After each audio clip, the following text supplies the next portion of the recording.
दोस्तों, अगर कोई हमें बिना किसी मतलब के भला बुरा कहे तो हमें क्रोधित नहीं होना चाहिए।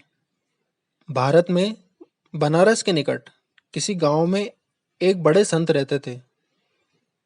उनका नाम संत कृपालु देव था और वे अपने ज्ञान और आध्यात्मिक उपदेश के लिए पूरे देश में प्रसिद्ध थे।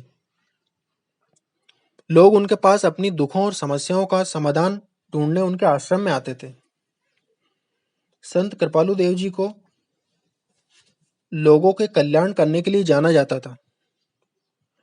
वे न केवल एक दिग्गज ज्ञानी थे बल्कि एक महान संवादक भी थे। उनकी शैली सदैव प्रसन्न और सहयोगी हुआ करती थी। एक दिन संत कृपालु जी मौन जपने का सिलसिला छोड़कर अपने एक अनुयायी के साथ एक प्राकृतिक सैर पर निकले। जब वे एक गांव के पास पहुंचे तो वहां एक आदमी खड़ा था जो तीव्र रूप से उनकी आलोचना कर रहा था। इस आदमी ने संत कृपालु जी के लिए बहुत से अपशब्द कहे और उनकी आलोचना की, लेकिन संत कृपालु ने उसके खिलाफ जाने की बजाय मुस्कुराया और शांत रूप से आगे बढ़े। आदमी ने कृपालु जी के पूर्वजों की नींद उड़ाई, उनके संतानों को कलंकित किया और उनके जीवन की हर बुराई को उजागर किया। पर संत कृपालु अब भी मुस्कुरा रहे थे। आदमी और भी क्रोधित हो गया और उनकी बुराइयों को और भी तेजी से बढ़ा दिया।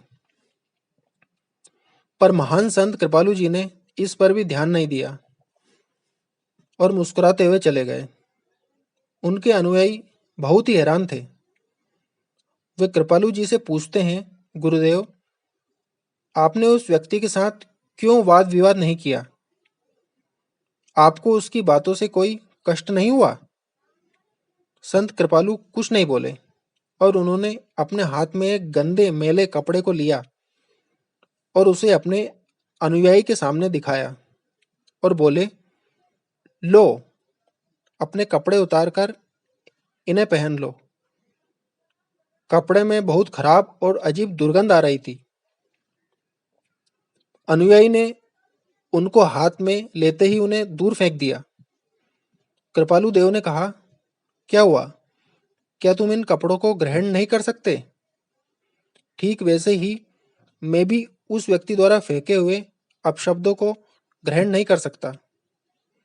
याद रखो, अगर तुम किसी के बिना मतलब के भला बुरा कहने पर खुद क्रोधित हो जाते हो तो इसका मतलब है कि तुम अपने शुद्ध और साफ कपड़ों की बजाय उसके फेंके हुए फटे और पुराने कपड़ों को धारण कर रहे हो। यह घटना संत कृपालु देव की सीख और संवाद कला को दर्शाती है। उन्होंने दिखाया कि हमें अन्यों के अपमान पर राग नहीं करना चाहिए और हमें अपने शांति और सकारात्मकता को बरकरार रखना चाहिए। वे नकारात्मकता को पाने के बजाय सीखने का एक मौका मानते थे।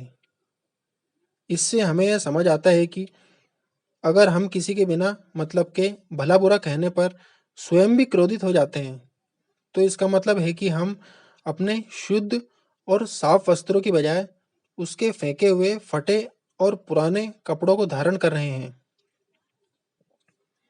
यह कहानी हमें यह शिक्षा देती है कि हमें अपने आत्मविश्वास और शांति को सुरक्षित रखना चाहिए, चाहे हमारे सामने कितनी भी चुनौतियां क्यों ना आए। दोस्तों, कहानी पसंद आई हो तो लाइक, शेयर, सब्सक्राइब करना बिल्कुल भी ना भूलें।